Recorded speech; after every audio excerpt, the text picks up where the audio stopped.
The spring of 1812 had been the season of Eleanor Ashford's greatest hopes and deepest humiliation. At 20 years of age, Lady Eleanor, only daughter of the Earl of Ashford, had entered London society with modest expectations.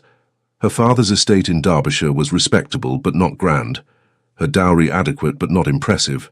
She possessed what her mother called quiet beauty, dark chestnut hair that caught auburn lights in the sun, intelligent grey eyes, and a grace of manner that came from genuine kindness rather than calculated charm.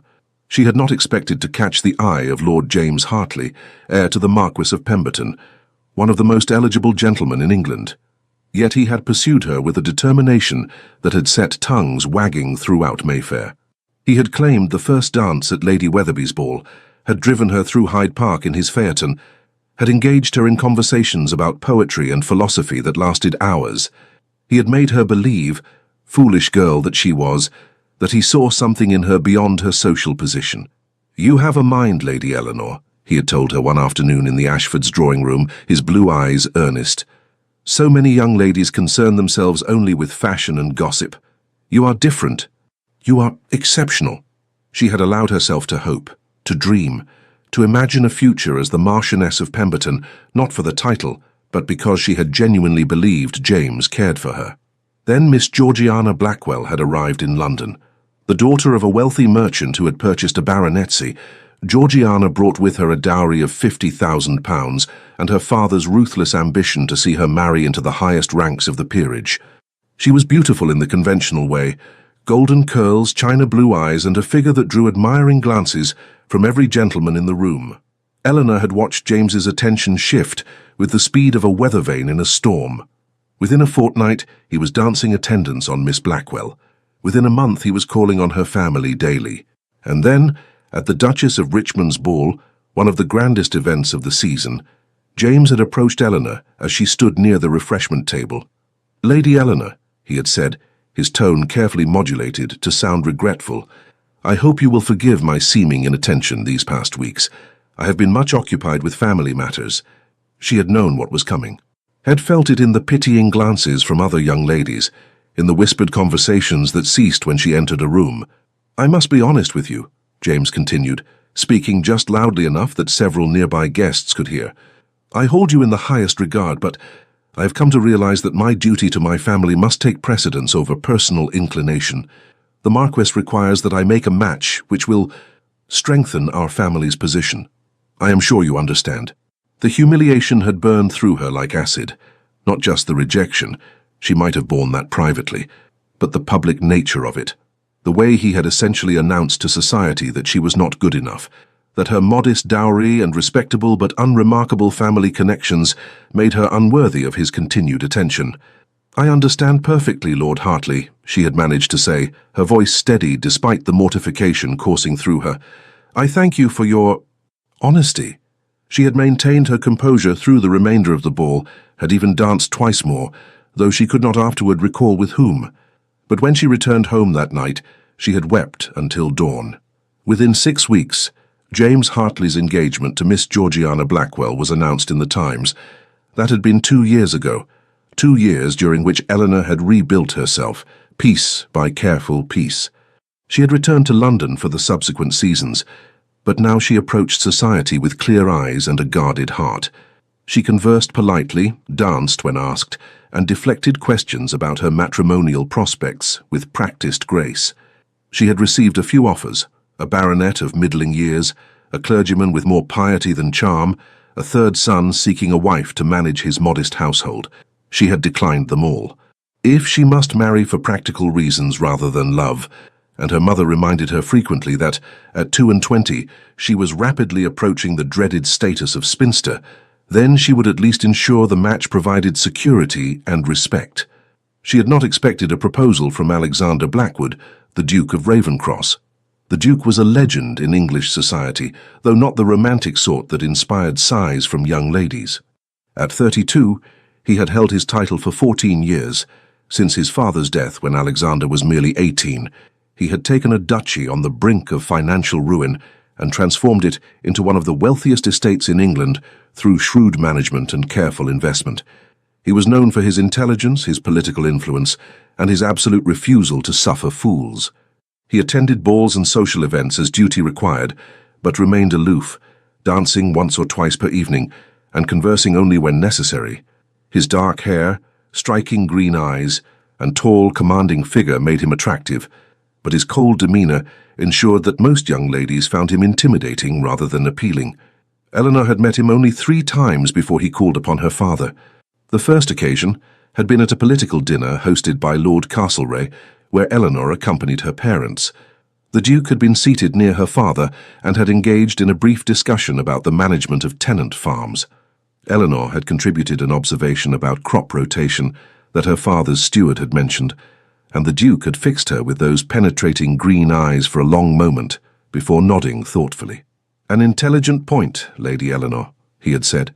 "Your father is fortunate to have a daughter who takes interest in such practical matters." The second meeting had occurred at the theatre, where a chance arrangement of boxes had placed the Ashfords adjacent to the Duke. During the interval, he had inquired politely about Eleanor's opinion of the performance, a new production of The School for Scandal, and she had offered a critique of the lead actress's interpretation that had sparked an unexpectedly engaging conversation about Sheridan's wit and social commentary. The third meeting had been at Lady Pemberton's garden party only a week ago. Eleanor had been standing near the rose arbor, seeking a moment's respite from the crowds, when the Duke had approached. "Lady Eleanor," he had said without preamble, "I wonder if I might speak with you frankly." "Of course, Your Grace," she had replied, curious but not alarmed. "I find myself in need of a wife," he had stated, as directly as if he were discussing the weather. "I require someone intelligent, well-mannered, and capable of managing a ducal household. Someone who will not bore me with frivolous conversation or harbor romantic illusions about our arrangement. I have observed you over these past months, and I believe you possess the qualities I seek." Eleanor had stared at him, momentarily speechless. "I am aware this is unorthodox," he continued, "but I prefer directness to the usual charade of courtship. My position and wealth would provide you with security and social prominence. Your intelligence and dignity would provide me with a suitable duchess. I would expect discretion, competence, and civility. In return, I would offer respect, generous financial provision, and freedom to pursue your own interests within the bounds of propriety." "You are proposing marriage, Your Grace?" Eleanor had asked, still attempting to process this extraordinary conversation. "I am proposing a practical arrangement that would benefit us both," he had corrected. "I do not offer romantic declarations or promises of affection, but I do offer honesty and a partnership based on mutual respect." Eleanor had taken a steadying breath. Every practical consideration argued for acceptance. The Duke was wealthy, powerful, and, despite his cold manner, reportedly fair in his dealings. As his Duchess, she would have security, position, and protection. She would never again face the kind of humiliation James Hartley had inflicted upon her, and yet, some small part of her heart, the part that still remembered believing in love, hesitated. "Might I have time to consider, Your Grace?" she had asked. "Of course. I shall call upon your father in 3 days' time. You may send word before then if you wish to decline." He had paused, studying her with those unnervingly perceptive eyes. "I am aware of your history with Lord Hartley, Lady Eleanor. I mention this only to assure you that I would never treat you with such disrespect. Whatever else our marriage might be, it would be honorable." That simple statement, delivered without dramatics or false sentiment, had somehow meant more than any flowery declaration could have. Eleanor had spent 2 sleepless nights considering the Duke's proposal. She had made lists of advantages and disadvantages, had consulted her mother, who nearly fainted with excitement at the prospect, and had engaged in a frank conversation with her father. "He is not offering love, Papa," she had said quietly as they sat in his study. "He is offering a business arrangement." The Earl of Ashford, a kind man who genuinely cared for his daughter's happiness, had considered carefully before responding. "That is true, my dear, but I will tell you what I have observed of the Duke. He is a man of his word. He is fair to his tenants, generous to his servants, and scrupulous in his business dealings. He does not gamble recklessly or keep mistresses openly. He is respected by his peers and feared by his enemies." He had taken her hand gently. "You will not have romance, Eleanor, but you will have security, respect, and, I believe, kindness. That is more than many love matches provide." Her mother had been less philosophical. "The Duke of Ravenscross. Eleanor, you would be one of the highest-ranking ladies in England. You would have jewels, gowns, a London house, country estates, and such a handsome man, even if he is rather stern." In the end, Eleanor had made her decision based on one simple realization. She no longer believed in romantic love. James Hartley had cured her of that delusion. If she must marry, and at 22 with a modest dowry, her options would only diminish. Then she would choose a marriage based on honesty rather than pretty lies. She had sent word to the Duke that she would accept his proposal. When he had called upon her father, the negotiations had been brief and businesslike. The Duke was generous in his settlement, far more generous than necessary, and made provisions that would ensure Eleanor would be financially secure even if he died. He promised that she would have her own household budget to manage as she saw fit, her own carriage and freedom to pursue charitable works and intellectual interests. "When would you prefer the wedding to take place?" the Duke had asked Eleanor directly once the contracts were signed. "I leave that to your discretion, Your Grace," she had replied. "Alexander," he had corrected. "If we are to be married, we might at least use Christian names in private. I propose we marry by special license in 3 days' time. A small ceremony. Family only. I see no purpose in a protracted engagement or a grand society wedding that would subject us both to tedious scrutiny." Eleanor had agreed, grateful to avoid months of whispered speculation and pitying glances. They had married in the drawing-room of Ashford House 3 days later, with only their immediate families present. The Duke, Alexander, had been punctual, properly dressed, and formally polite. He had spoken his vows in a clear, firm voice. He had kissed her cheek chastely when the ceremony concluded. "Well then, Lady Ravenscross," he had said, the title still strange to Eleanor's ears, "shall we proceed to the wedding breakfast?" It had been the most unromantic wedding imaginable. And yet, as Eleanor had signed her name in the register, Eleanor Blackwood, Duchess of Ravenscross, she had felt not disappointment, but relief. She had made a sensible choice. She would be safe, secure, and respected. She had not anticipated that she would face James Hartley quite so soon.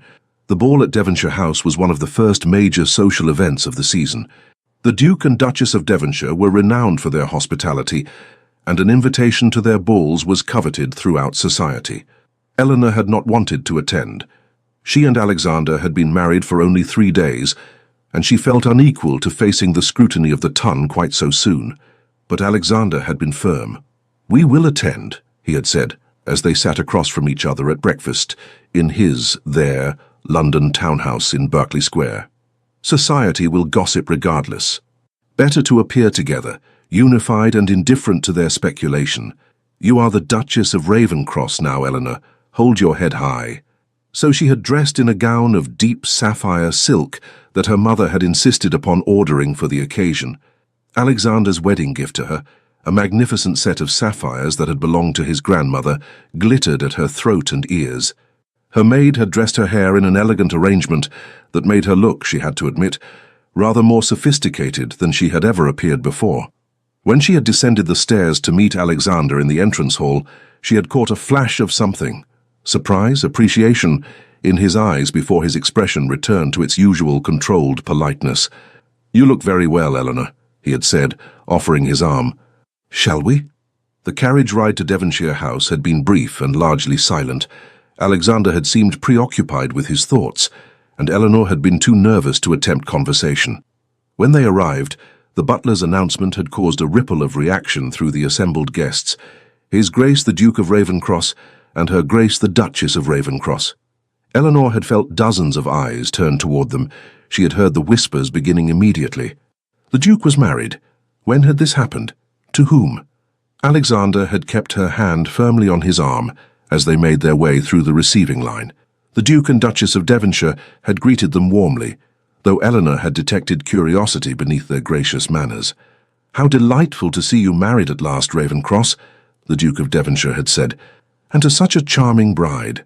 Lady Eleanor, forgive me, I should say, Duchess, you must bring your husband to dine with us soon." They had proceeded into the ballroom, and Eleanor had felt the weight of scrutiny intensifying. Young ladies whispered behind their fans. Dowagers leaned together, nodding significantly. Gentlemen studied Alexander with new interest, clearly reassessing the political implications of his marriage. Eleanor had been standing with her husband near one of the tall windows, accepting congratulations from Lord and Lady Castlereagh when she had seen him, James Hartley. He stood across the room, resplendent in evening dress, his golden hair carefully styled, his handsome face animated as he spoke with a group of gentlemen. Beside him stood his wife, for he had married Georgiana Blackwell the previous year, dressed in white silk and dripping with jewels that likely represented a significant portion of her father's fortune. Eleanor had felt her stomach tighten. She had known she would eventually encounter James in society, but she had hoped for more time to prepare herself. As if sensing her regard, James had looked up. Their eyes had met across the crowded ballroom, and he had smiled. That same charming, slightly mocking smile she remembered so well. He had said something to his wife, who had glanced toward Eleanor with poorly concealed disdain, then had begun making his way through the crowd. Eleanor's hand had tightened on her fan.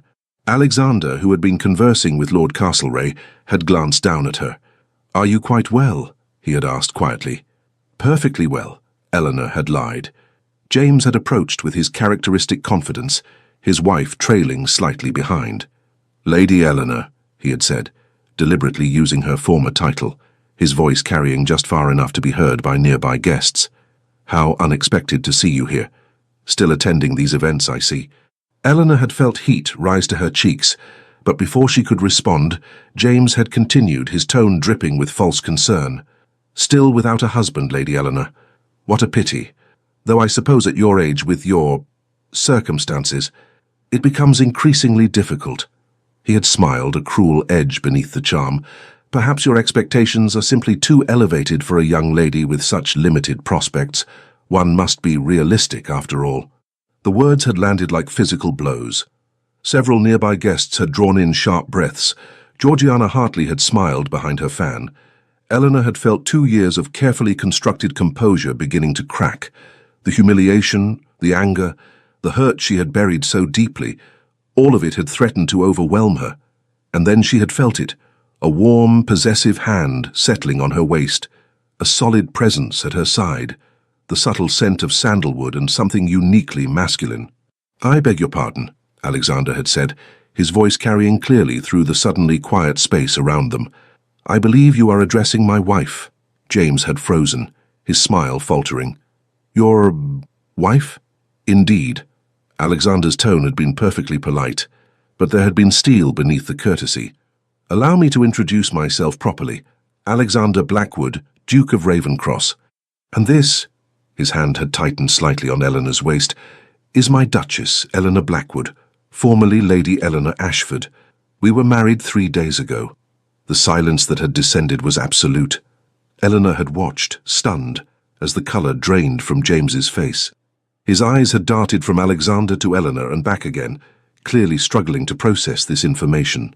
"The Duke of Ravencross?" James had managed, his voice strangled. "Forgive me," Alexander had continued, his tone now carrying an edge of disdain, "but I do not believe we have been introduced. You are—" The cut had been deliberate and devastating. To pretend not to know a Marquess's heir was an insult of the highest order. "Lord James Hartley," James had stammered, his earlier confidence completely evaporated. "Heir to the Marquess of Pemberton. This is my wife, Lady Hartley." "Ah, yes," Alexander had said, as if only now recalling. "I believe I am acquainted with your father. A decent man, if somewhat burdened by unfortunate investments of late.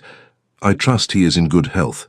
Another cut, this one referencing rumours that the Marquess's fortune had been significantly diminished by his son-in-law's insistence on expensive renovations to Pemberton Hall. James had seemed unable to formulate a response. His wife had looked equally mortified, her earlier smugness replaced by poorly concealed panic. "I must commend your confidence, Lord Hartley," Alexander had continued, his voice dangerously soft. "To approach my wife and suggest she has limited prospects shows remarkable boldness.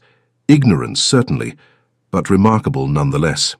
I was not aware," James had begun. "Clearly." Alexander had drawn Eleanor closer, a gesture that was unmistakably protective and possessive. "My wife's prospects, I assure you, are quite satisfactory. As the Duchess of Ravencross, she now ranks above every woman in this room save royalty. Her position in society is secure, Her future is assured. And she is.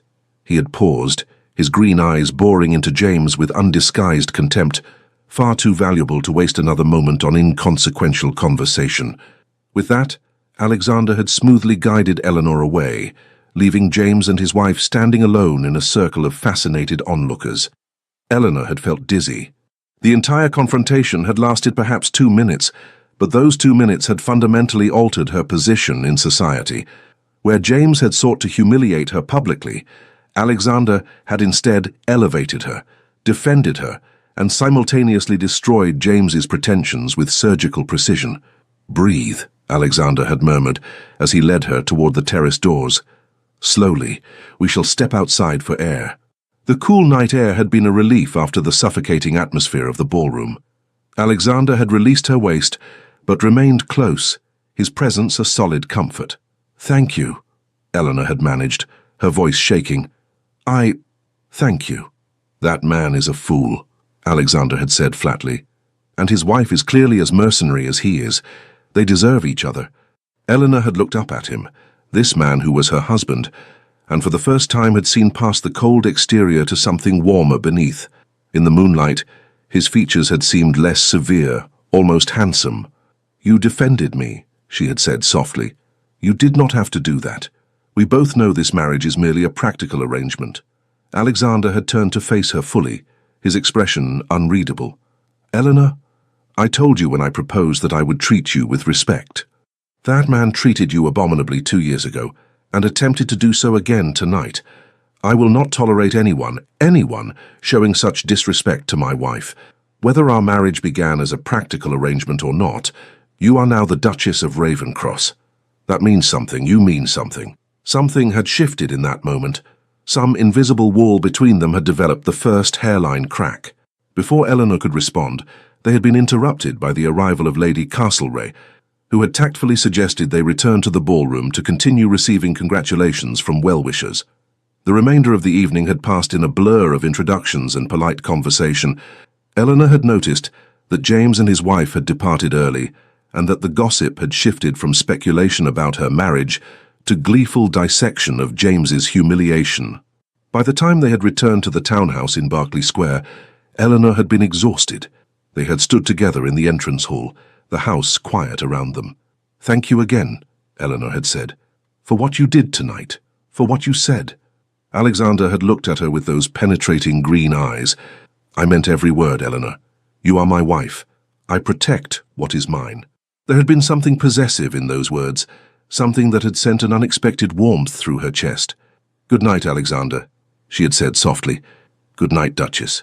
As Eleanor had climbed the stairs to her chambers, she had found herself thinking that perhaps this practical arrangement might prove more complex and more interesting than she had anticipated. The morning after the ball, Eleanor awoke in the grand ducal bedchamber that was now hers, sunlight streaming through the tall windows.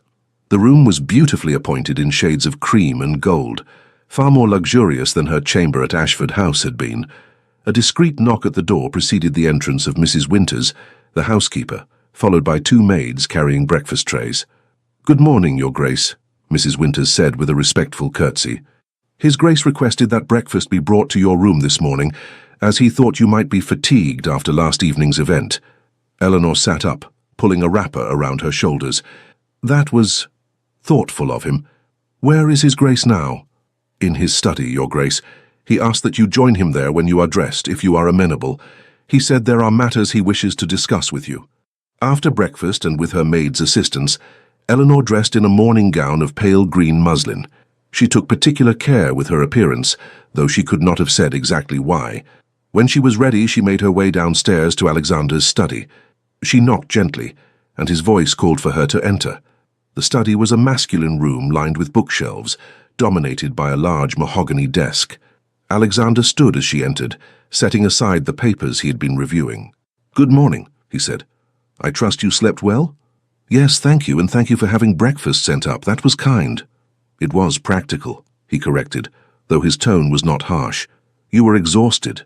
There was no need for you to observe formal mealtimes in your own home." He gestured to a chair near his desk. "Please sit. I wish to speak with you about several matters."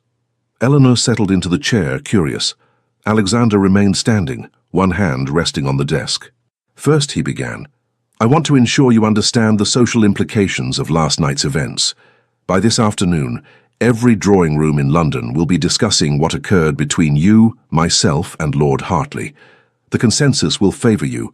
Society loves nothing better than seeing a presumptuous gentleman receive his comeuppance. However, you will face increased scrutiny and possibly some jealousy from other ladies who had hoped to secure the position you now hold. I understand, Eleanor said quietly. Good. I will not always be able to attend every social function with you. I have business and political obligations that will occasionally take me away from London. When that occurs, you will need to navigate society on your own. I have confidence in your ability to do so with grace and dignity. He moved to stand by the window, looking out over the garden. Second, I want to address the practical aspects of our marriage. You will have noticed that we maintain separate bedchambers. That arrangement will continue. I will not impose upon you in that regard unless and until we both feel it appropriate. Eleanor felt heat rise to her cheeks, but appreciated his directness. I see.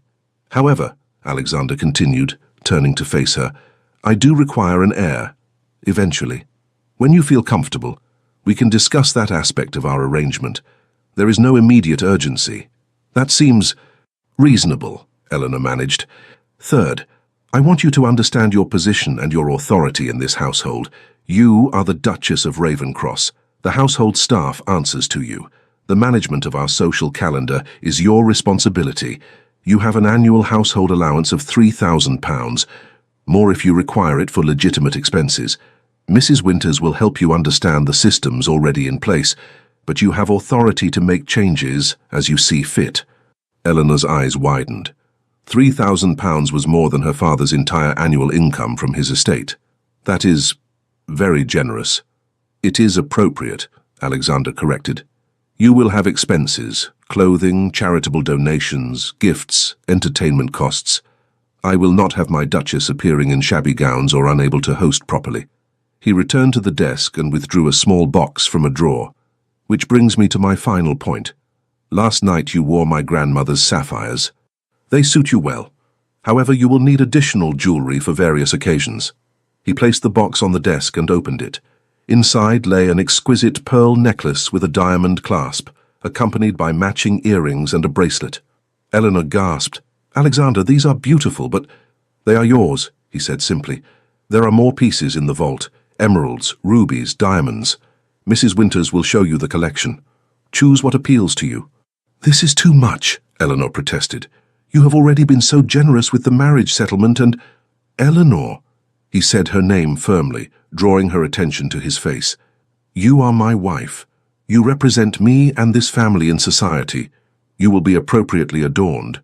This is not generosity, it is necessity. Moreover, he paused, something flickering in his expression. You are not the mercenary fortune hunter that man implied last night. You agreed to marry me for practical reasons, yes, but not out of greed. I will not have you feeling like a purchased commodity. These gifts are freely given. Something in his tone made Eleanor's throat tighten. She stood, moving closer to him. You are not at all what I expected, Alexander. No? One dark eyebrow arched slightly. What did you expect? I thought you would be cold, indifferent. I thought this would be a marriage in name only, where we lived separate lives under the same roof. And now I think— Eleanor chose her words carefully. I think you are a man who values honor and fairness. I think beneath that stern exterior, you are perhaps kinder than you wish people to know.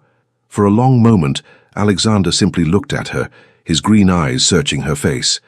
Then, unexpectedly, one corner of his mouth lifted in what might almost have been a smile. You are perceptive, Duchess. That could prove either very convenient or very dangerous. Dangerous? Eleanor felt bold enough to smile slightly. Should I be concerned? Only if you dislike having your illusions shattered. I am not a romantic hero from one of Mrs. Radcliffe's novels, Eleanor. I am a practical man who built his fortune through hard work and careful planning. I do not write poetry or make grand gestures. I do not want poetry or grand gestures, Eleanor said honestly.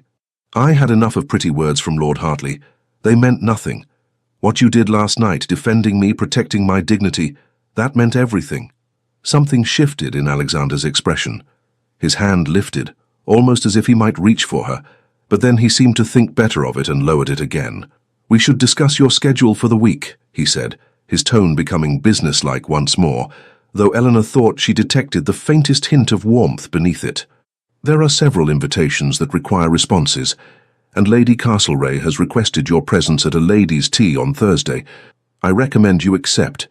It will be an opportunity to establish your position among the leading hostesses of the ton." They spent the next hour discussing various social obligations and household matters. Eleanor was impressed by Alexander's thorough knowledge of society's complex web of relationships and his astute understanding of social politics. As she was preparing to leave, Alexander called her back. "Eleanor, one more thing." She turned, curious. "If you encounter Lord Hartley again, and you will inevitably, do not allow him to make you doubt yourself.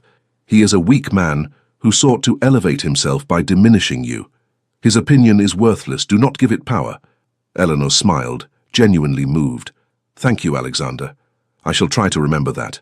As she left the study, she found herself thinking that her practical, unromantic husband had just said something more meaningful than all of James Hartley's flowery compliments combined. The following days brought a deluge of social obligations. Visiting cards piled up in the entrance hall. Invitations arrived by every post. Eleanor found herself thrust into the role of Duchess of Ravenscross with little time to adjust.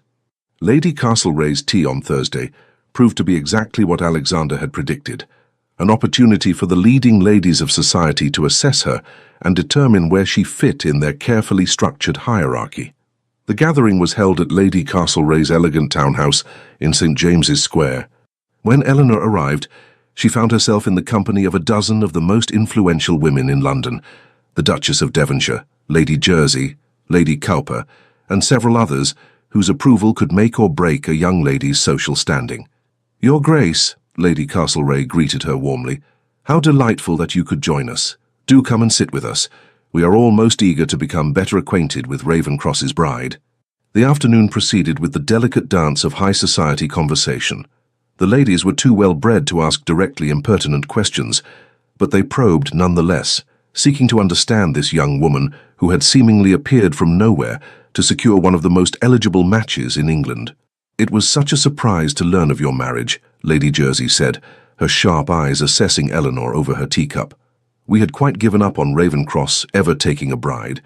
What on earth convinced him to abandon his bachelor state?" Eleanor smiled politely. "I believe His Grace decided it was time to think of establishing his nursery. As for why he chose me, you would have to ask him. I confess I was as surprised as anyone by his proposal." "You must have made quite an impression," Lady Cowper observed. "Ravenscross is notoriously particular. We have watched scores of young ladies attempt to capture his attention over the years. None succeeded." "Perhaps," Eleanor said carefully, "His Grace valued intelligence and compatibility over mere beauty or fashion." The Duchess of Devonshire laughed. "Tactfully said, my dear, and quite true. Ravenscross would never tolerate a silly wife. He requires someone who can hold her own in conversation and manage his households competently.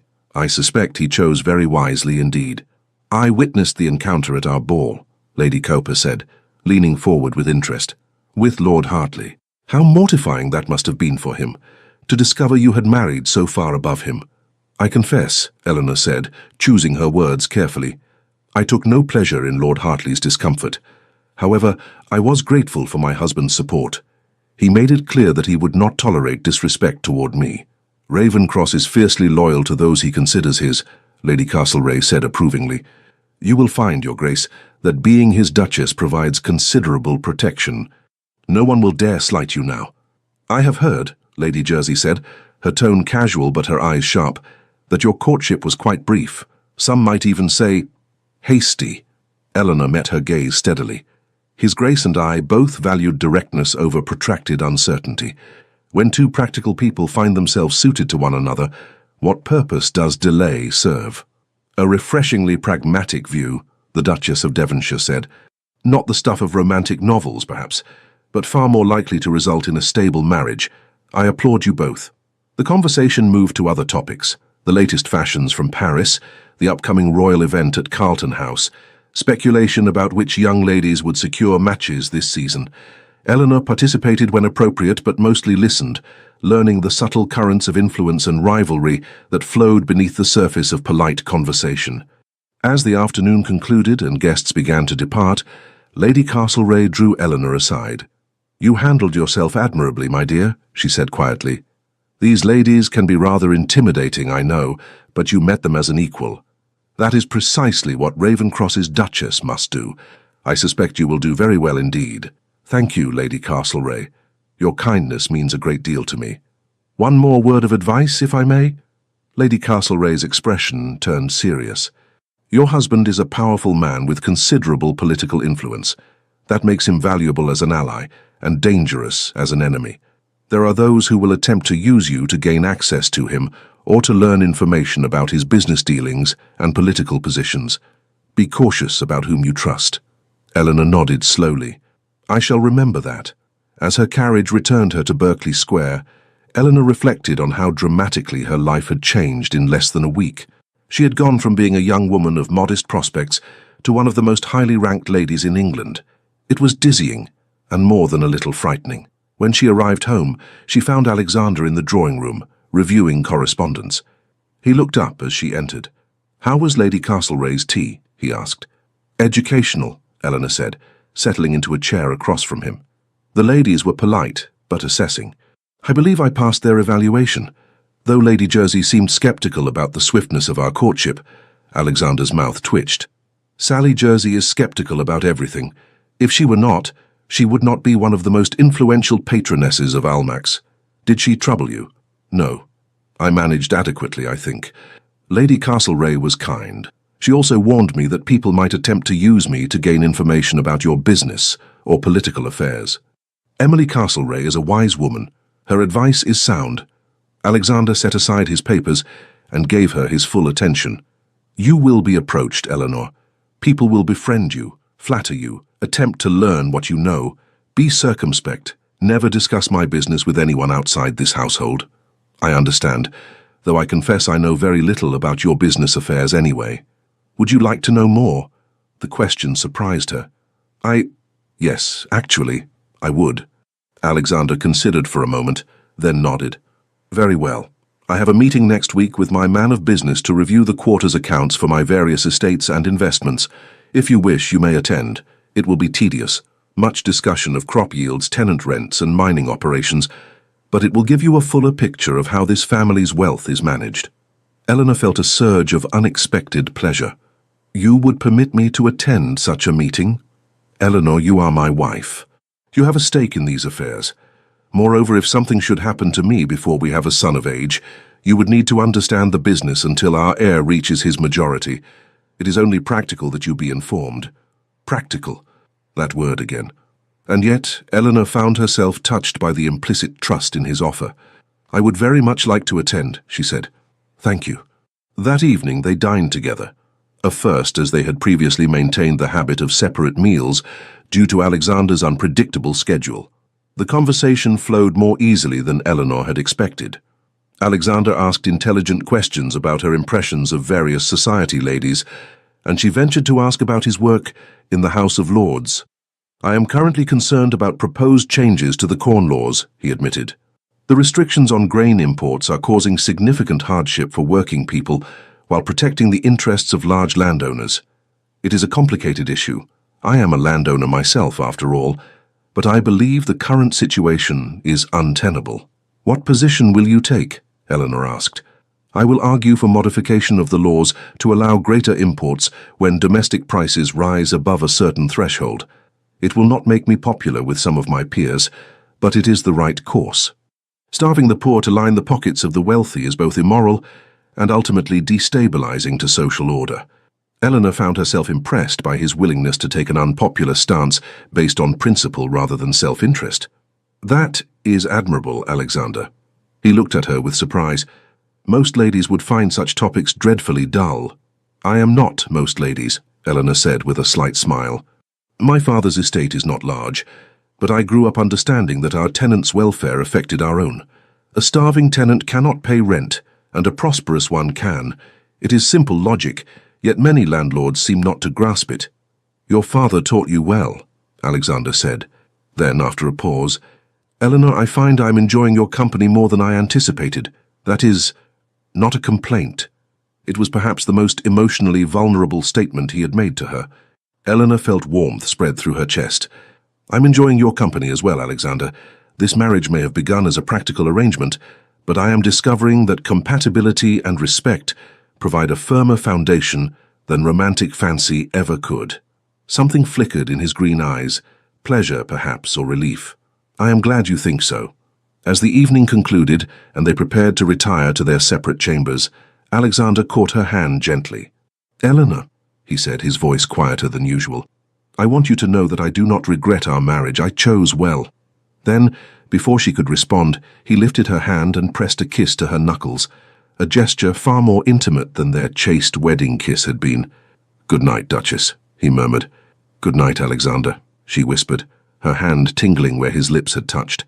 As Eleanor lay in bed that night, she found herself thinking about her husband in ways she had not anticipated. She had married him expecting cold formality. Instead, she was discovering a man of honor, intelligence, and, beneath his stern exterior, genuine kindness. It was not love, not yet, but it was the beginning of something that might, in time, become far more than either of them had bargained for. Over the following weeks, Eleanor's life settled into a new rhythm. The season continued its whirl of balls, dinners, and social calls. She found herself growing more comfortable in her role as Duchess of Ravencross, and society seemed to accept her with increasing warmth, particularly after it became clear that she had the Duke's unequivocal support. James Hartley and his wife were rarely seen at the same events Eleanor attended, and when their paths did cross, James took great care to avoid her entirely. Eleanor found she felt nothing when she saw him. Not anger, not satisfaction, merely indifference. That chapter of her life was closed. What surprised her was the gradual deepening of her relationship with Alexander. It began with small things. Flowers appeared in her sitting room, not grand bouquets meant for display, but smaller arrangements of her favorite blooms, roses and lavender. When she mentioned them to Mrs. Winters, the housekeeper smiled knowingly. "His Grace noticed what flowers you paused to admire in the garden, Your Grace. He instructed the gardener to ensure fresh cuttings are brought to your rooms each week." Alexander himself never mentioned the flowers, but Eleanor noticed that he watched her reaction the first time she discovered a particularly beautiful arrangement, and something in his expression suggested he was pleased. Then there were the books. Alexander had one of the finest private libraries in London, and when he learned of Eleanor's love of reading, he began leaving volumes he thought she might enjoy on the table in her sitting room. Not the insipid romantic novels deemed appropriate for ladies, but works of history, philosophy, and even political economy. "I thought you might find this interesting," he would say casually, handing her a book on the agricultural innovations being implemented in Scotland, or a collection of essays on social reform. The author makes some compelling arguments about land management. They began spending their evenings together more frequently. After dinner, they would retire to the library, where Alexander worked on correspondence while Eleanor read. Often, their reading would spark conversations that lasted hours, debates about politics, discussions of history, analyses of the social issues confronting England. "You have a sharp mind," Alexander told her one evening after a particularly spirited discussion about the writings of Mary Wollstonecraft. "I find myself looking forward to these conversations. Most people simply agree with whatever I say, or if they disagree, cannot articulate why. You challenge me. It is refreshing." "I hope I am not too disputatious," Eleanor said, suddenly concerned that she had overstepped. "Not at all." Alexander's expression was warmer than she had ever seen it. "I married you for your intelligence, Eleanor. I would be disappointed if you concealed it merely to be agreeable." The gifts continued. A beautiful shawl in her favorite shade of blue, a first edition of a book she had mentioned wanting to read, chocolates from a confectioner in Bond Street that she had once praised in passing. "You are spoiling me," she protested, after discovering an exquisite pair of emerald earrings in her jewelry box. "I am providing for my wife," Alexander corrected, though his eyes held a hint of amusement. "There is a difference. Alexander, you have already given me so much." "Eleanor," he stepped closer, his expression serious. "I have wealth beyond what I could spend in 10 lifetimes. What purpose does it serve if not to provide pleasure to those I—" He stopped abruptly, seeming to reconsider his words. "To those under my protection," he finished. Eleanor wondered what he had almost said instead. The turning point came one afternoon in late May. Eleanor had been visiting one of the charitable institutions she had begun to patron, an orphanage in Suffolk that provided education and training to destitute children. She had mentioned to Alexander her desire to do meaningful charitable work, and he had not only approved, but had provided generous funding. She returned to Berkeley Square that afternoon, tired but satisfied, her dress dusty from the orphanage's crowded conditions. As she entered the house, she nearly collided with Alexander in the entrance hall. "Goodness," she exclaimed, "I did not expect you home so early." He steadied her with his hands on her shoulders, then frowned. "You are covered in dust. Where have you been?" "The orphanage in Suffolk. We were organizing the new schoolroom, and I fear I got rather more involved in moving furniture than was strictly necessary." "You were moving furniture?" His frown deepened. "Eleanor, you have servants for such tasks." "The children were so excited about their new school space. I could hardly stand by doing nothing." She smiled up at him. "Besides, I am perfectly capable of moving a few chairs." For a long moment, Alexander simply looked at her, his expression unreadable. Then, unexpectedly, he laughed, a genuine laugh that transformed his usually stern features. "You are extraordinary," he said, his hands still resting on her shoulders. "Most duchesses consider it beneath their dignity to even visit such establishments, let alone roll up their sleeves and work alongside the staff." "Then most duchesses are missing the satisfaction of genuine accomplishment," Eleanor replied. "Writing a bank draft is charitable, certainly, but seeing those children's faces when they entered their new schoolroom, that was worth a bit of dust." Something shifted in Alexander's expression. His hands slid from her shoulders to frame her face, his thumbs gently brushing her cheeks. "Eleanor," he said quietly, "I need to tell you something." Her heart began beating faster. "Yes? This marriage, this practical arrangement, it has become something more for me. I did not anticipate it. I did not plan for it, but I find that He paused, seeming to struggle with unfamiliar emotions. "I find that I care for you, deeply, not merely as the woman I married for practical reasons, but as yourself. Your intelligence, your kindness, your spirit, they have captivated me." Eleanor's breath caught. "Alexander, I am not skilled at pretty speeches," he continued, his green eyes intense. "I cannot offer you poetry or romantic declarations, but I can offer you honesty. You have become important to me, Eleanor, more important than I knew anyone could be, and He took a breath. "I would very much like our marriage to become more than a mere arrangement, if you are willing." Eleanor felt tears prickling her eyes, not tears of sadness but of overwhelming emotion. This stern, practical man who claimed not to understand romance had just offered her something more precious than any flowery declaration: complete honesty and genuine feeling. "I am willing," she whispered. "More than willing. You have shown me what real devotion looks like, Alexander. Not pretty words, but consistent actions. Not grand gestures, but daily kindness. I did not expect to feel this way when I married you, but I find that I have come to care for you deeply as well." The kiss, when it came, was nothing like their chaste wedding kiss. It was passionate, demanding, and yet somehow tender, an expression of feelings too powerful for words. Eleanor's arms went around his neck, and his pulled her close as if he could not bear to have any distance between them. When they finally parted, both breathing heavily, Alexander rested his forehead against hers. "I should let you rest," he said, though he made no move to release her. "You have had a long day." "Alexander," Eleanor said softly. "Yes? I think perhaps we need not maintain separate chambers any longer, if you agree." His arms tightened around her. "Are you certain? I do not wish to rush you." "I am certain." She looked up at him, her grey eyes meeting his green ones. "I want to be your wife in every sense, Alexander. Not because of duty or the need for an heir, but because I want to be close to you." The heat in his gaze made her breath catch. "Tonight, then," he said, his voice rough. "Come to my chamber tonight, Eleanor. Let me show you how precious you have become to me." That evening, Eleanor dismissed her maid early and made her way to Alexander's chamber with a mixture of nervousness and anticipation. He was waiting for her, dressed in a brocade dressing gown, his dark hair slightly disheveled in a way that made him look younger and less severe. "Eleanor," he breathed as she entered. "You came." "Of course I came.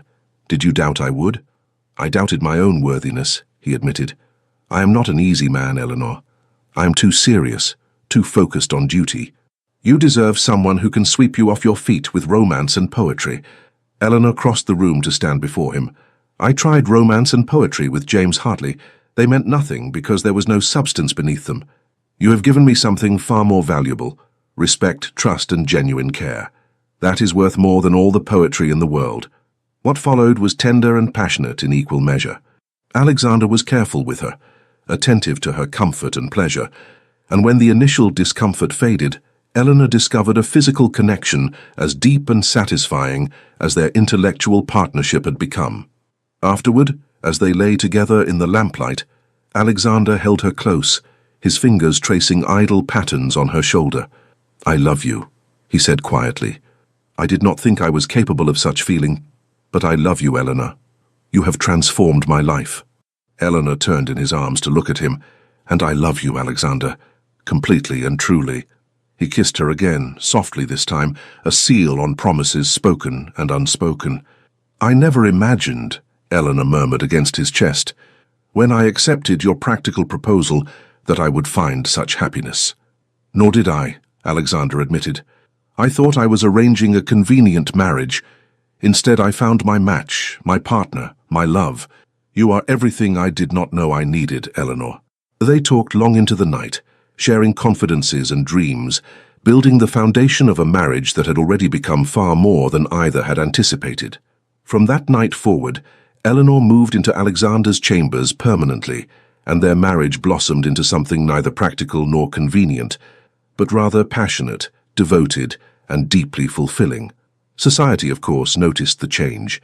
The Duke and Duchess of Ravenscross were observed to be remarkably attentive to one another, dancing together frequently, conversing with evident pleasure, and displaying a level of affection unusual among couples of their rank.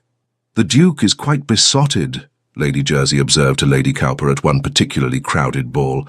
Who would have thought it? Cold Ravenscross, warm at last. She has been good for him, Lady Cowper agreed, and he clearly adores her. Look how he watches her, as if she is the only person in the room. Indeed, Alexander's devotion became legendary.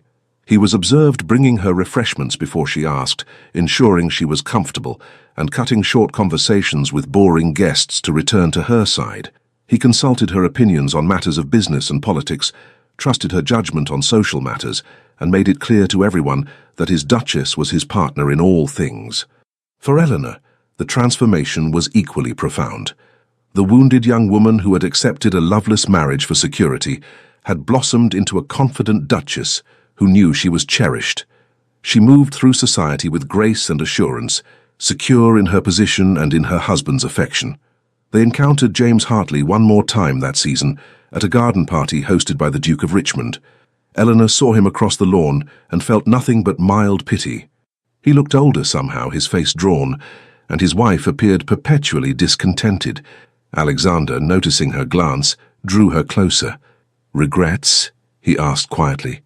None whatsoever, Eleanor replied honestly. I am grateful to him, actually. Grateful? Alexander's eyebrow rose. If he had not rejected me so publicly, I would never have been available when you decided to marry. His cruelty led me to you. How can I regret that? Alexander's expression softened. You are generous, my love. Far more generous than he deserves. I am simply happy, Eleanor said, looking up at him. Deliriously, perfectly happy, with you. He kissed her forehead, unconcerned with who might observe. And I with you. Always. As the season drew to a close and they prepared to remove to Ravenscross Abbey, Alexander's primary estate in Hampshire, Eleanor reflected on the extraordinary turn her life had taken. She had entered into marriage expecting mere security and respect. Instead, she had found passionate love, genuine partnership, and a happiness she had never imagined possible. Are you pleased to leave London? Alexander asked as they travelled southward in their luxurious carriage. I am pleased to be wherever you are, Eleanor replied simply, whether that is London, Hampshire, or anywhere else in the world. Alexander pulled her close, and she rested her head on his shoulder, perfectly content. Their practical arrangement had become a love match. And Eleanor knew with absolute certainty that she was the most fortunate woman in all of England. Ravenscross Abbey proved to be even more magnificent than Eleanor had imagined. The great house, built in the Elizabethan era and modernized over successive generations, sprawled across a landscaped park that encompassed woodlands, formal gardens, and a picturesque lake. "This is your home now," Alexander said as their carriage approached the house, his hand covering hers. "I hope you will be happy here." "How could I not be?" Eleanor breathed, taking in the golden stone walls and mullioned windows that glowed in the afternoon sun. "It is beautiful, Alexander." The household staff had assembled to greet their new mistress, and Eleanor was gratified by the warmth of their reception. Mrs. Patterson, the housekeeper at Ravenscross, was a matronly woman with kind eyes who seemed genuinely delighted to welcome a duchess to the estate. "We have all been hoping His Grace would marry," she confided as she showed Eleanor through the house. "This great place needs a family to make it truly a home, and if I may be bold, Your Grace, His Grace seems remarkably happy. The staff have all noticed the change in him." Over the following weeks, Eleanor settled into country life with surprising ease. She worked with Mrs. Patterson to understand the household's rhythms, visited the tenants with Alexander to learn about estate management, and began planning improvements to the estate's small school and almshouse. But the greatest change came in her relationship with Alexander. Away from the scrutiny and formality of London society, they were free to simply be themselves, a husband and wife who genuinely delighted in each other's company. They rode together most mornings, exploring the estate's extensive grounds. Alexander was an excellent horseman, and he patiently helped Eleanor improve her skills, his hands steadying her waist as he gave instructions, his praise generous when she mastered a new technique. "You are a natural," he told her, after she successfully jumped a low fence for the first time. "I knew you had the courage for it." "I am merely motivated by your confidence in me," Eleanor replied, flushed with pleasure. "You make me believe I can accomplish anything." "You can," he said seriously. "You are one of the most capable people I know, Eleanor. Never doubt that." Their evenings were spent in comfortable companionship. Sometimes Alexander worked on estate business while Eleanor read or worked on her correspondence. Sometimes they played chess or card games. Often they simply talked, sharing their thoughts on everything from philosophy to the day's small domestic concerns. And their nights were filled with increasing passion and tenderness. Alexander proved to be an attentive and generous lover, and Eleanor discovered depths of feeling and sensation she had never imagined. Their physical intimacy deepened their emotional connection, creating a bond that felt unbreakable. "I never knew marriage could be like this," Eleanor confessed one night as they lay tangled together, the moonlight streaming through the windows. "I thought it would be duty and obligation. Instead, it is joy." Alexander's arms tightened around her. "You have taught me what it means to truly love someone, Eleanor. Before you, I understood duty, responsibility, honor, but I did not understand how it felt to care for someone more than myself, to want their happiness above my own. You have transformed me. We have transformed each other," Eleanor corrected softly. "I was so guarded when we married, Alexander, so afraid to be hurt again. You have shown me that trust and vulnerability are not weaknesses but strengths." In late August, Eleanor realized that her monthly courses had not arrived. A visit from the local physician confirmed what she had begun to suspect. She was with child. She told Alexander that evening as they sat together in the library after dinner. He had been reviewing accounts, and she had been attempting to focus on a book, but her mind had been too full of her news to concentrate. "Alexander," she said, setting her book aside, "I have something to tell you." He looked up immediately, catching the seriousness in her tone. "What is it? Are you well?" "I am very well," she smiled. "I am expecting a child. We are going to have a baby." For a long moment, Alexander simply stared at her. Then his face broke into a smile of such radiant joy that Eleanor felt tears spring to her eyes. "A child," he whispered. "Eleanor, truly, truly." The physician confirmed it this afternoon. "I am perhaps 2 months along. The baby will come in the spring." Alexander crossed the room in 3 strides and pulled her into his arms, holding her as if she were made of glass. "Eleanor, my love, this is... I cannot find words. You have given me everything, everything. We have given each other everything," Eleanor corrected, tilting her face up for his kiss. That night Alexander was especially tender with her, treating her with such reverent care that she finally had to laugh. "I am not going to break, Alexander. Women have been bearing children since the beginning of time. Not my wife," he said stubbornly, "not the woman who holds my heart. I will not risk your health or comfort for anything." His protectiveness, while occasionally excessive, touched Eleanor deeply.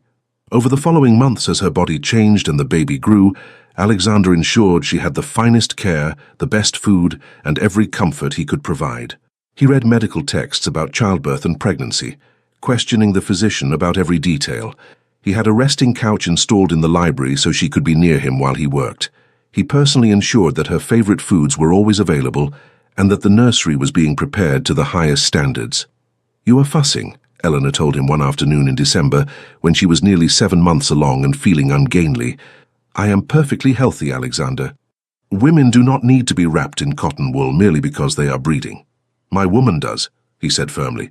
Then, more gently, "Humor me, Eleanor. You are carrying the most precious cargo in the world, our child and yourself. Let me take care of you." How could she argue with that? London society heard of the Duchess's condition through the carefully worded announcement Alexander had inserted in the newspapers. Congratulations poured in, along with gifts and letters of advice from seemingly every lady in England who had ever borne a child. Among the letters was one from Eleanor's mother, filled with motherly advice and excitement about becoming a grandmother. But there was also a brief note from a source Eleanor had not expected, Lady Castlereagh. "My dear Duchess," it read, "I am delighted to hear of your happy news. Ravenscroft is one of the finest men I know, and I am certain he is beside himself with joy and concern. Do not let him fuss too much. Husbands can be trying in their protectiveness, but it comes from a place of love. I hope you will return to London for the season after your confinement. Society has been dreadfully dull without the Duke and Duchess of Ravenscroft to enliven it. Your devoted friend, Emily Castlereagh." Eleanor smiled at the note. She had made genuine friends in London, she realized. Women who valued her for herself, not merely for her position. There was no communication from James Hartley or his wife, which was exactly as Eleanor preferred. That chapter of her life was so thoroughly closed that she rarely thought of them at all. Winter settled over Hampshire, blanketing Ravenscroft Abbey in snow. Eleanor found she loved the estate in winter. The way the frost sparkled on the windows, the roaring fires in every room, the sense of cozy intimacy as the household drew closer together against the cold. On Christmas Eve, Alexander gave her a gift that made her weep, a miniature portrait of the two of them, painted by a talented local artist based on sketches he had commissioned without her knowledge. "So our child will always know how we looked in these early days of our marriage," Alexander explained, his hand resting gently on her swollen belly. "I want them to see how much we loved each other even before they arrived." "Alexander," Eleanor whispered, "you are going to make me cry, and I am already overly emotional." He kissed her tears away gently. "I love you, Eleanor, more than I have words to express. You have given me a life I never imagined I could have, a home filled with love instead of merely duty. And now a child. You are my entire world." "And you are mine," Eleanor replied, her hand covering his where it rested on her belly. "Always." The baby came on a bright April morning, arriving with considerably less drama than everyone had feared. Eleanor's labor was relatively brief, and when Alexander was finally allowed into the chamber to meet his child, he found Eleanor tired but glowing with joy, cradling a tiny bundle in her arms.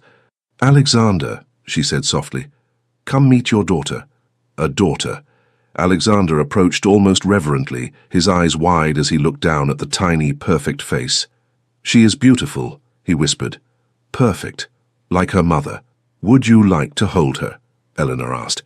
With exquisite care, Alexander took his daughter into his arms. The baby's eyes, already showing hints of the green she would inherit from her father, blinked up at him solemnly. And in that moment, Alexander Blackwood, the powerful Duke of Ravenscroft, fell completely and helplessly in love for the second time in his life. "Hello, little one," he murmured. "I am your papa, and I promise you, I will spend every day of my life ensuring you are happy, safe and loved. You and your mama, you are my everything." They named her Catherine Eleanor Blackwood, in honor of both Alexander's grandmother and Eleanor herself. Little Catherine, or Kate as she quickly became known, proved to be a contented baby, with her mother's gentle temperament and her father's striking eyes. Alexander was a devoted father, surprising even Eleanor with his hands-on involvement in his daughter's care.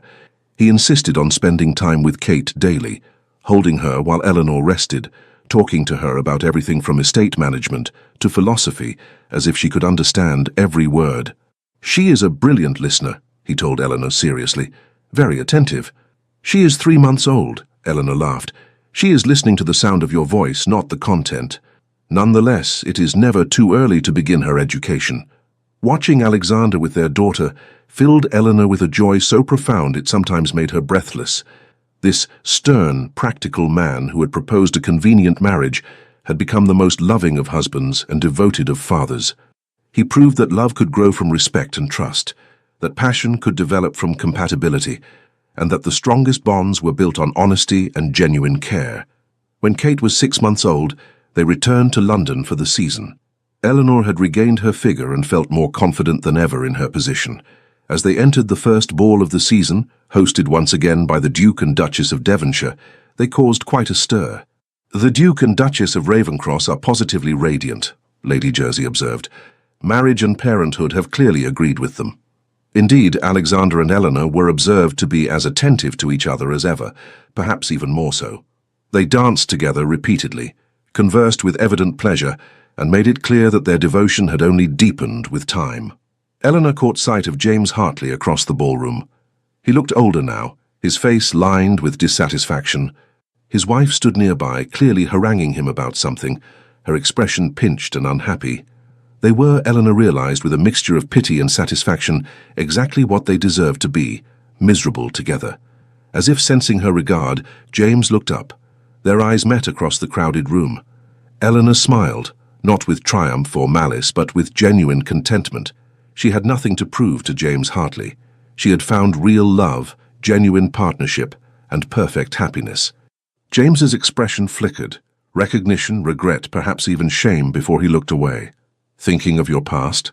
Alexander murmured, appearing at her side and placing his hand on her waist in that possessive gesture she had come to love. "Only long enough to be grateful for it," Eleanor replied honestly. "If James had not been cruel, I might have accepted one of those lesser offers and never been available when you decided to marry. His rejection led me to you. I cannot regret that." "Then I suppose I should thank him," Alexander said, though his tone suggested he would do no such thing. "Though I prefer to simply be grateful for my extraordinary good fortune in securing you as my wife." "Our mutual good fortune," Eleanor corrected. "I am equally blessed, Alexander." He kissed her temple, unconcerned with propriety or watching eyes. "Dance with me again, Duchess. Let all of London see that the Duke of Ravenscross is hopelessly devoted to his wife." "Gladly, Your Grace," Eleanor replied with a smile. As they moved together through the familiar patterns of the waltz, Eleanor reflected on the extraordinary journey that had brought her to this moment. She had entered marriage expecting mere security and respect.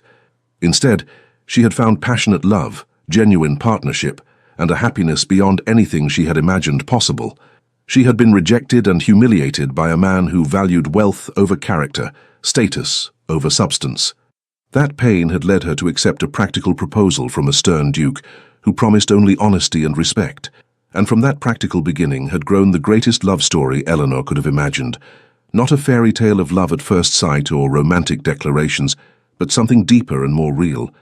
A partnership built on trust, respect, and genuine care that had blossomed into profound and lasting love. "What are you thinking?" Alexander asked as they danced. "That I am the most fortunate woman in England," Eleanor replied honestly. "That I love you beyond measure. And that our daughter is the perfect embodiment of our love." "Our daughter," Alexander repeated, his eyes softening. "And perhaps, in time, a brother or sister for her, if you are willing." "I am very willing," Eleanor whispered. "I want a house full of children, Alexander, a family built on love." "Then a family we shall have," he promised. "Everything you want, Eleanor. Always." As the music swelled and they moved together in perfect harmony, Eleanor caught sight of their reflection in one of the ballroom's tall mirrors. The Duke and Duchess of Ravenscross, powerful, respected, and quite obviously devoted to each other. A perfect partnership in every sense. James Hartley had mocked her, suggesting she had no prospects, implying she was not good enough. He had been spectacularly wrong. She had not only secured a position far above anything he could have offered, but she had found something infinitely more valuable: true love with a man who cherished her completely.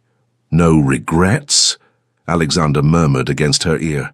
"None whatsoever," Eleanor replied, meeting his eyes. "Only gratitude. For you, for our daughter, for this life we have built together." "And I," Alexander said softly, "am grateful every day that you agreed to my practical proposal, that you gave me the chance to learn what love truly means. You are my life, Eleanor, my love, my everything." As the ball continued around them and London society watched with approval and perhaps a touch of envy, the Duke and Duchess of Ravenscross danced on, a perfect picture of what marriage could be when built on honesty, respect, and deepening affection. Eleanor had been publicly humiliated by a man who thought only of wealth and status. But that humiliation had led her to a man who valued intelligence, character, and genuine partnership, a man who had proven that the deepest love often grows from the most unlikely beginnings.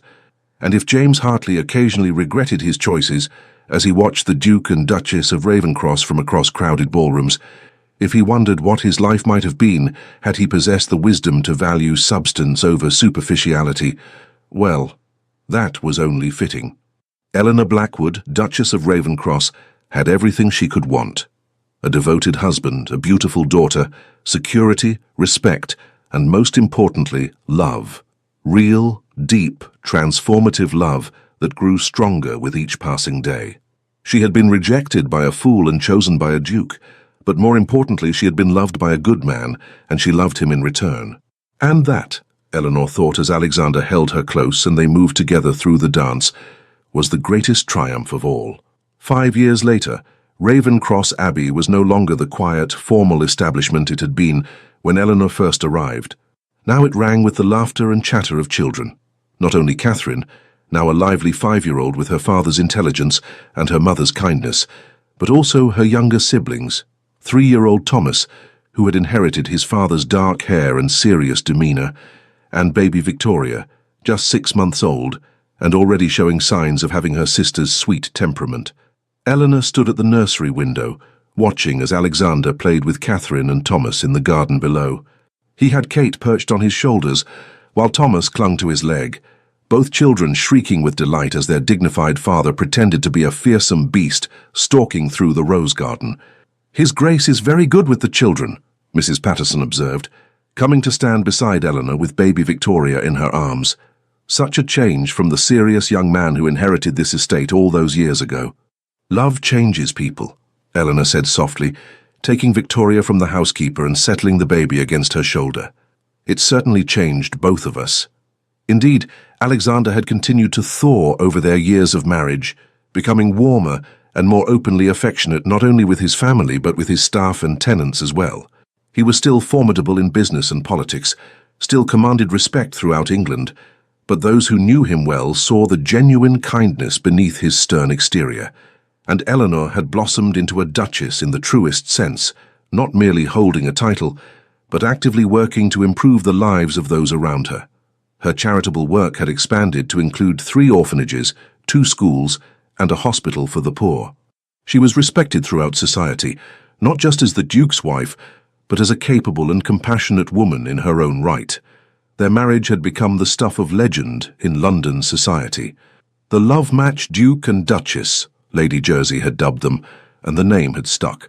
Young ladies sighed over their story, and young gentlemen were reminded by their mothers that true devotion and respect mattered more than superficial charm.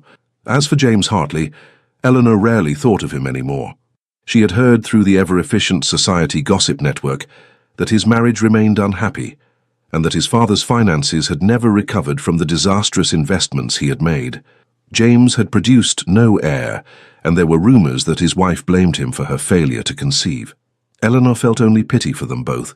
They had sought wealth and status at the expense of genuine affection, and they had reaped exactly what they had sown. "Mamma, Mamma," Catherine's voice called from below. "Come down, Papa says he will let us have ices if you agree."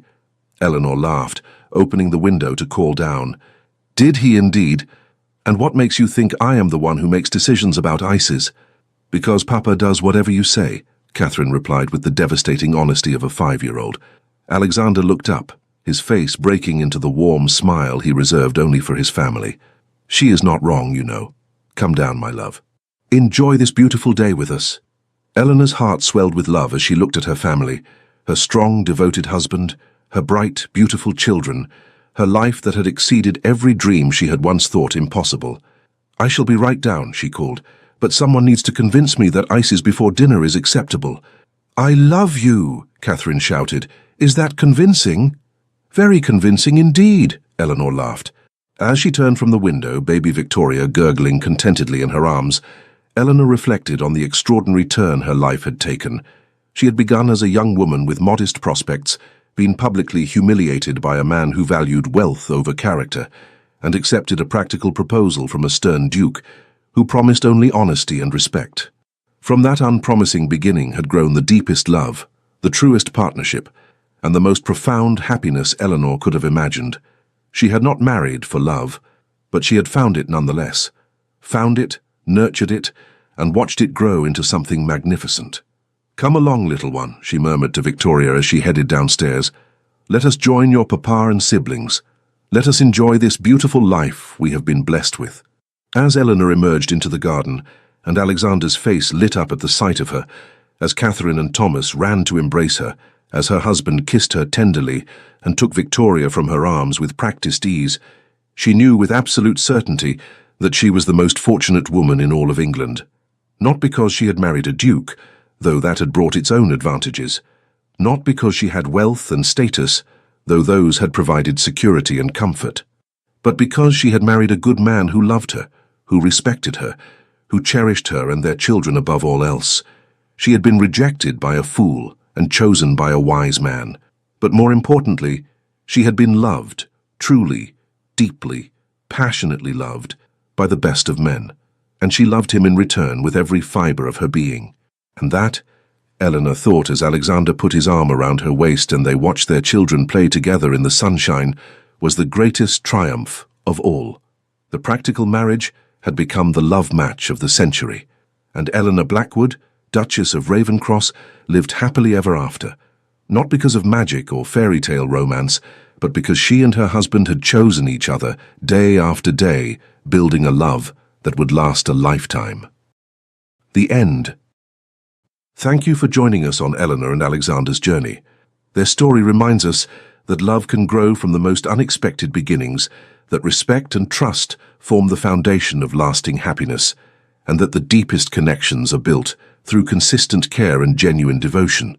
In a world that often values superficial charm over substance, Eleanor and Alexander found each other and built something real, something lasting, something beautiful. May we all be blessed with partnerships built on such solid ground. Until our next story, may you find your own happy ending, not through fairy tale magic, but through the very real magic of choosing to love and be loved in return. With love. The Legends of the Fall Team. Thank you so much for staying with us until the very end. If this story moved you, please consider subscribing to our channel, leaving a like, sharing it with friends, and writing a comment below. Your support, from the bottom of our hearts, means everything to our small team, and it's what keeps us inspired to tell more stories filled with love, redemption, and dramatic turns of fate. At the end of this video, you'll see a recommendation for another unforgettable story from our channel. Click it and let yourself be swept away once more by the power of emotional, historical romance. With all our gratitude, the Legends of the Fall Team.